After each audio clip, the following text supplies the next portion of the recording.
Hey guys, welcome back to my channel. As the title suggests, in this video I'll be sharing my reading comprehension strategy with you all. But before jumping into the video, I want to make an announcement that I'm planning to do a Q&A video. So if you have any questions related to my personal life, my professional life, career, lifestyle, whatever, you may pin them down and I'll try to address them in the upcoming video.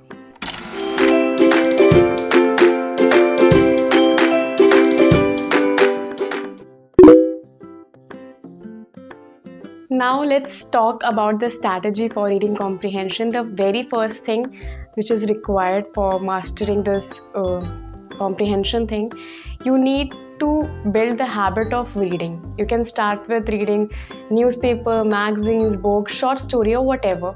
अगर आपको newspaper नहीं पढ़ा जा रहा है, so you can start with books, stories आपको मिल जाएंगी online, so you may go and check them out. And instead of reading offline, I will suggest कि आप ऑनलाइन पढ़ो because the paper is in not pen paper mode. तो आपको screen पे ही paper देना है. So you should have a habit of reading things like soft copy. Hard copy की आदत आपको नहीं डालनी है, क्योंकि हार्ड कॉपी तो फिर भी हमारे पास चीज़ें होती तो हम उसमें मार्क कर लेते हैं, तो it's easy compare to online. तो आपको अभी से हैबिट बिल्ड करनी है. Maybe it gonna take a little bit time, but you should get habitual. धीरे धीरे आप प्रैक्टिस करोगे तो हैबिट हो जानी है. The next thing is build required attention time span. The second very important thing is कि decide your time hours. क्योंकि कुछ लोगों का फोकस रीडिंग फोकस 5 मिनट होता है, कुछ लोगों को 10 मिनट होता है, कुछ लोगों को 15 hours, 1 hour, 2 hour, depends.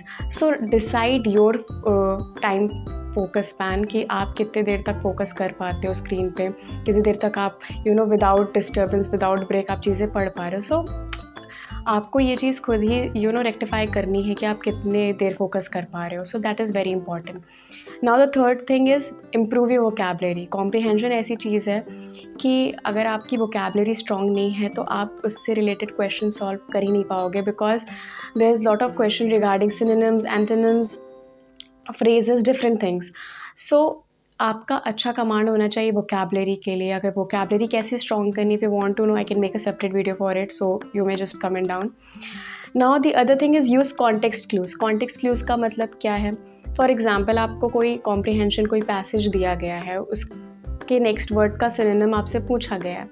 For example, जैसे कि कोई वर्ड है, फिलॉन्थ्रोपिस्ट वर्ड है, ठीक है, फिलॉन्थ्रोपिस्ट वर्ड आपको दिया, आपको मीनिंग इसकी नहीं पता है, फिलॉन्थ्रोपिस्ट का क्या मतलब है, तो आप अपने पैसेज के जो आसपास के जो वर्ड्स हैं उनसे क्लू लो कि क्या मतलब हो सकता है. For example, Ratan Tata was a philanthropist, तो और उसके आगे कुछ पैराग्राफ्स, कुछ लाइंस लिखी होंगी, तो आपसे उसको रेक्टिफाई करना है कि फिलॉन्थ्रोपिस्ट का क्या मतलब हो सकता है. अब ऐसा नहीं कि तुक्का मारना है, आपका वोकैबुलरी पे ठीक ठाक कमांड होगा तभी आप कर पाओगे. तो आपको ऑप्शंस एलिमिनेट करने का हैबिट होना चाहिए कि अच्छा ये तो नहीं हो सकता है, क्योंकि पैराग्राफ में ऐसी कोई मीनिंग तो नहीं निकल रही है. तो आप मीनिंग के अकॉर्डिंग, क्लूज़ के अकॉर्डिंग आप वर्ड जो है सेलेक्ट कर सकते हो, आप आंसर कर सकते हो. So this is very important कि आपको, और ये रीडिंग के थ्रू ही आएगी. जैसे जैसे आप रीडिंग की हैबिट डेवलप करोगे वैसे आपको कॉन्टेक्स्ट क्लूज़ कैसे हेल्पफुल हो सकते हैं वो आपको धीरे धीरे पता चल जाएगा.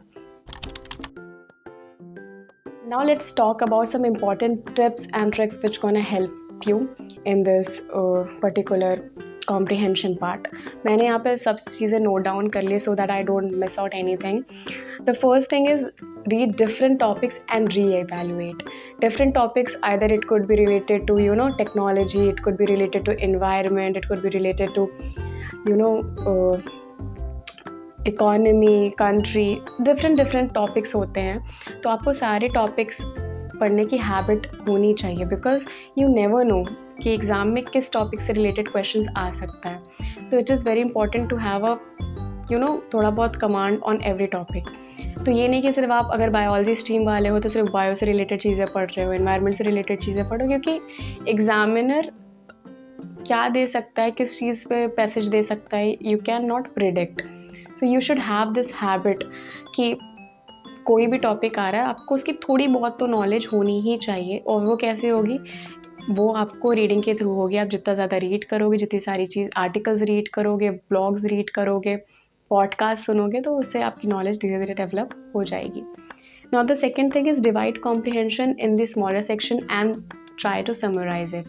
अब क्योंकि पैसेज बहुत बड़ा होता है तो एक साथ समझना स्टार्टिंग में बहुत डिफिकल्ट होगा. So try to divide that passage into smaller section and then try to summarise it in your own words. अब कहोगे कि इतना टाइम एग्ज़ाम में तो नहीं होता है तो हम कैसे समराइज़ करेंगे. The trick which I use when I started this, so आप स्टेप्स धीरे धीरे शुरू करोगे तो पेन पेपर का आप हेल्प ले सकते हो कि आपने जो भी पढ़ा, फर्स्ट पैराग्राफ सेकंड पैराग्राफ आपने पढ़ा, जो भी आपको समझ में आपने उसको पेन पेपर के थ्रू अपने एक नोटबुक में ऊपर से लिख लिया कि क्या मतलब है. तो धीरे धीरे जब आप तो एक बार पढ़ोगे, 2 बार पढ़ोगे, 3 बार पढ़ोगे, 4 बार पढ़ोगे, धीरे धीरे आपकी हैबिट हो जाएगी कि instead of writing in copy आपके माइंड में वो आपको समझ में आ जाएगा कि ये कहना चाह रहा है ऑथर, या ये पैसेज ये चीज़ें डिलीवर करना चाह रहा है. The second thing is have the main idea. Guess the main idea कि क्या है इस पैसेज का मतलब क्या है. फॉर एग्जांपल जैसे कि अगर कोई पैसेज है उसमें पॉवर्टी दिया है, सैडनेस दिया है, इलिटरेसी दिया है, तो मतलब ये दिखा रहा है कि the author is trying to depict the condition, और ये थोड़ा अनहैप्पी सिचुएशन है, जॉयफुल सिचुएशन नहीं है. तो ये सारी चीज़ें आप कुछ वर्ड्स के थ्रू पकड़ना सीखो, क्योंकि इतना टाइम तो नहीं होता है कि हम पढ़ें फिर समझें फिर वापस पढ़ें.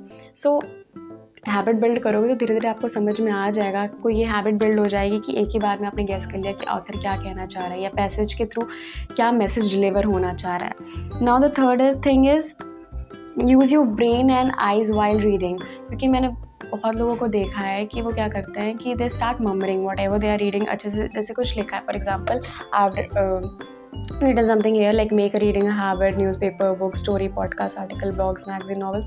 तो ऐसे हैबिट नहीं बिल्ड करनी है. Use your eyes and your brain. आँखों का यूज़ करो, ब्रेन का यूज़ करो समझने के लिए, आँखों का यूज़ करो देखने के लिए. Even don't do murmuring in your mind also. आप पढ़ रहे हो तो सिर्फ आँखें और दिमाग का यूज़ करना है, क्योंकि बोल के ना तो फिर क्योंकि आप बोल तो दोगे बट आपको समझने में थोड़ी प्रॉब्लम होगी. सो ये हैबिट बिल्ड करो कि आइज़ और ब्रेन का यूज़ कर रहे हो. And the very important things improve your focus. और वो कैसे होगा वो आपको धीरे धीरे खुद आइडेंटिफाई करना पड़ेगा कि कितने टाइम आप बैठ पा रहे हो, कितने टाइम आप रीडिंग कर पा रहे हो without any distraction, without any disturbance. So these are some important tips and tricks जो कि I keep in my mind before reading passage. And I hope कि आपको भी ये सारी चीज़ें हेल्प करें. Now let's come to the very important part, which is strategy to solve questions, strategy to deal passage. The first thing is skimming. आपको क्या करना है, एडजेक्टिव और नाउन देखने हैं पैसेज में, बिकॉज इज आर ये कंजंक्शंस, प्रपोजिशन, ये सारी चीज़ें नहीं पढ़नी हैं. जब आप फर्स्ट ग्रो करोगे रीडिंग, कोई भी चीज़ आप रीड करोगे धीरे धीरे हैबिट बिल्ड करोगे. ऐसे तो नहीं कि एक बार पढ़ाओ फिर आपको सारी चीज़ें समझ में आने लगी. धीरे धीरे ये आपकी हैबिट बिल्ड होगी जैसे जैसे आप रीडिंग स्टार्ट करोगे. So start with identifying nouns, adjectives. जैसे कि for example there is some kind of passage and उसमें कुछ वर्ड्स लिखे हैं, for example beautiful, phenomenal, fantabulous, fabulous, ये सारी चीज़ें वर्ड्स लिखेंगे, एडजेक्टिव्स हैं, नाउन्स हैं. तो वो सारी चीज़ें आप फर्स्ट ग्रो में देखो कि क्या क्या है और उसको अपने माइंड में रखो इंस्टेड ऑफ इज़ आर ये सब पढ़ने की बजाय. The second thing is approach. अब कुछ लोगों की अप्रोच क्या होती है, वो PY पहले पैसेज पढ़ते हैं और फिर क्वेश्चन सॉल्व करते हैं. कुछ लोगों की अप्रोच होती है क्वेश्चन पढ़ते हैं फिर पैसेज पढ़ते हैं. सो पर्सनली अगर आप मुझसे पूछोगे तो मेरा क्या मेथड है, then it is question passage approach. कि मैं पहले क्वेश्चंस पढ़ती हूँ उसके बाद मैं पैसेज पढ़ती हूँ. क्यों? क्योंकि हमें मार्क्स पैसेज पढ़ने के नहीं मिल रहे होते हैं, हमें marks basically eight the and question solve करने से ही मिलते हैं. सो अगर आपने क्वेश्चन पढ़ लिया तो आपके माइंड में एक चीज़ होगी कि अच्छा ये क्वेश्चन है. So when you वांना read the passage तो आपके माइंड में वो क्वेश्चंस होंगे, तो आपको समझ में आ जाएगा अच्छा इस क्वेश्चन का आंसर ये पैसेज यहाँ पे ये आंसर कर रहा है. And the other which is very important thing is कि जो फर्स्ट पैराग्राफ होता है और जो लास्ट पैराग्राफ होता है दैट नीड मतलब मोर फोकस. बिकॉज जो एक अच्छा राइटर होता है ना, वो अपनी बातें फर्स्ट और लास्ट पैराग्राफ में बहुत अच्छे तरीके से डिलीवर करता है। और एग्ज़ाम में हमारे अच्छा अच्छे ऑथर्स के ही पैसेजेस आते हैं, आर्टिकल्स आते हैं। तो आपको जो फर्स्ट पैराग्राफ है और जो लास्ट पैराग्राफ है, अगर उसको एक बार में नहीं समझ में आ रहा है, try to go through it twice thrice whatever. धीरे धीरे आप हैबिट बिल्ड करोगे तो आपको एक बार में भी समझ में आने लगेगा। बट उसके लिए what you have to do is practice as much as possible, start reading as much as possible. So जो आपका फर्स्ट पैरा होता है, जो लास्ट पैरा होता है, वो बहुत ही इंपॉर्टेंट होता है और उसको एक्स्ट्रा फोकस की ज़रूरत पड़ती है। Now the other thing is note down the key points.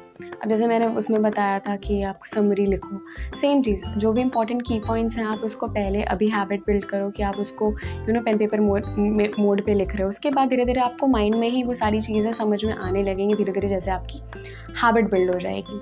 And the other approach is which is passage and question. तो आप पैसेज पढ़ोगे, उसके बाद क्वेश्चन सॉल्व कर सकते हो। वो थोड़ा टाइम टेकिंग हो सकता है और वो थोड़ा डिफ़िकल्ट भी है। सो आई विल से कि आप पैसेज पहले पढ़ने के बजाय पहले क्वेश्चंस पढ़ लो, so that you have a rough idea कि क्या क्वेश्चंस हैं, तो ये पैसेज कैसे किस बारे में है। तो आपको वो सारी चीज़ें समझ में आ जाएंगी पैसेज पढ़ के, तो क्वेश्चन सॉल्व करना आपके लिए कंपैरेटिवली ईजी हो जाता है।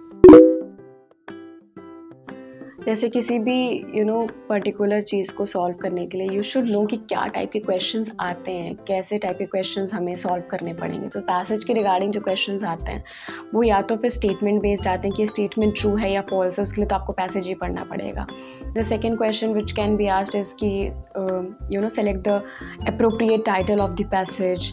और आपको क्वेश्चन पूछा जा सकता है कि what is the inference, what is the tone of the author. ये सारी चीज़ें मैं आगे डिस्कस करूँगी कि टोन क्या है, इन्फ्रेंस क्या है। और आपको पैराग्राफ कंप्लीशन का भी क्वेश्चन आता है। तो ये सारी चीज़ें, इस टाइप के क्वेश्चंस बेसिकली पूछे जाते हैं। एंटोनिम्स सिनोनिम्स क्या हैं, ये तो इट इज़ वेरी कॉमन, ये तो हमारे 10th 12th के बोर्ड्स में भी आता था, तो ये कुछ अलग नहीं है, ये तो सभी को पता है कि इस टाइप के क्वेश्चन आ सकते हैं। डायरेक्ट क्वेश्चन भी पूछे जा सकते हैं। So these are all types of question which has been asked, और ऐसे ही क्वेश्चंस पूछे जाते हैं पैसेज के रिगार्डिंग। जैसा कि मैंने बताया कि इस टाइप के क्वेश्चंस पूछे जाते हैं। नाउ लेट्स टॉक अबाउट कि ये क्वेश्चन कैसे हमें डील करने हैं। फॉर एग्जांपल जैसे कि टोन बेस्ड क्वेश्चंस होते हैं, वो उसका कहने का मतलब ये है कि ऑथर का मूड क्या है, कि ऑथर खुश है कि दुखी है, डिप्रेशन में है कि चीयरफुल है। वो सारी चीज़ें आपको पैसेज के थ्रू पता चलेंगी। जैसे पैसेज में कुछ वर्ड्स होते हैं, जैसे कि फॉर एग्जांपल अगर पैसेज में वर्ड्स हैं like he is very cheerful, very enthusiastic, very happy, तो ये मतलब है कि जो टोन है ऑथर की वो बहुत हैप्पी है, चीयरफुल है, तो वो इस तरीके से एक्सप्रेस कर रहे हैं। तो जिससे आपको समझ में आ जाएगा कि अच्छा जो ऑथर की टोन है वो काफ़ी चीयरफुल है, काफ़ी हैप्पी वाइब्स है, गुड वाइब्स टाइप है।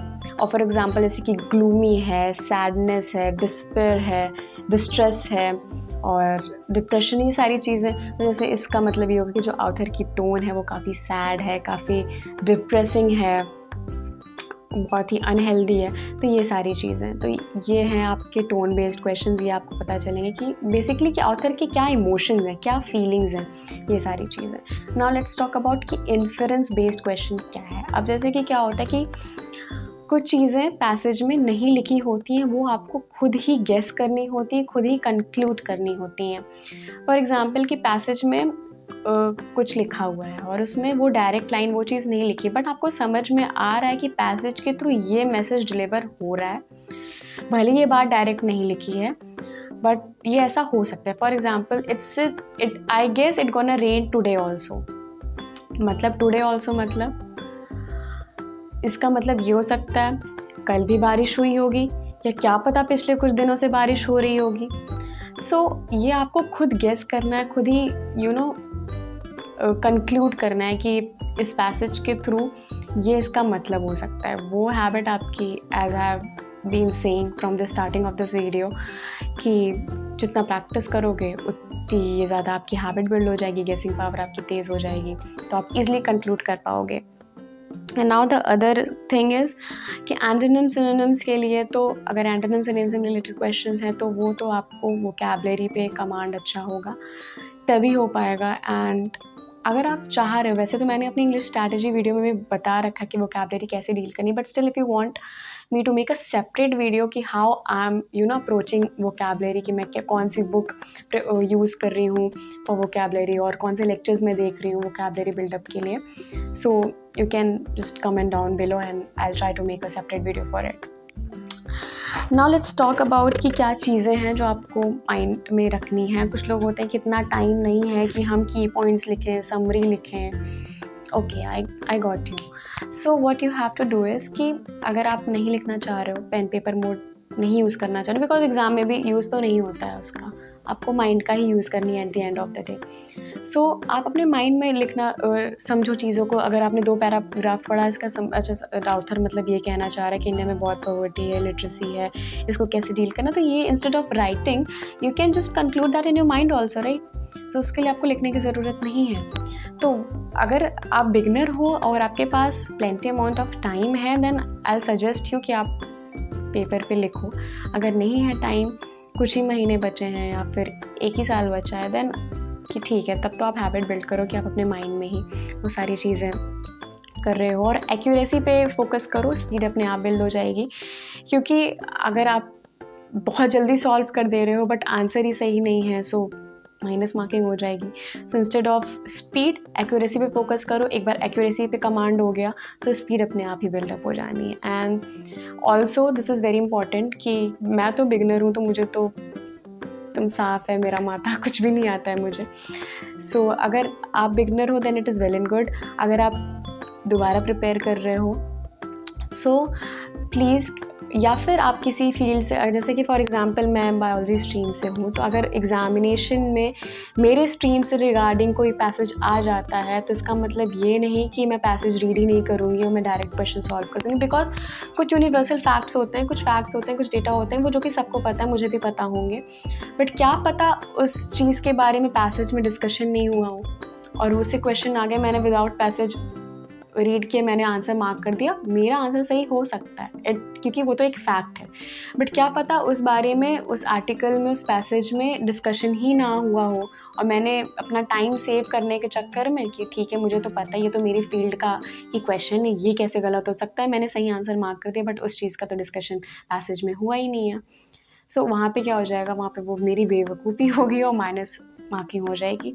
सो ये चीज़ें नहीं करनी है. Even if you are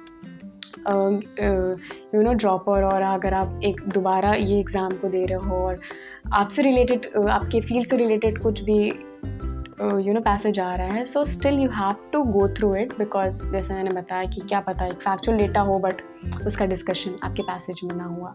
so these are very important things जो आपको अपने माइंड में रखनी है क्वेश्चन सॉल्व करते वक्त, पैसेज को सॉल्व करते वक्त. And I hope you found this video helpful and informative enough, and if you, then please don't forget to subscribe to my channel and press that bell icon for more awesome content. And also don't forget to drop your questions, I'm gonna address them in the upcoming video.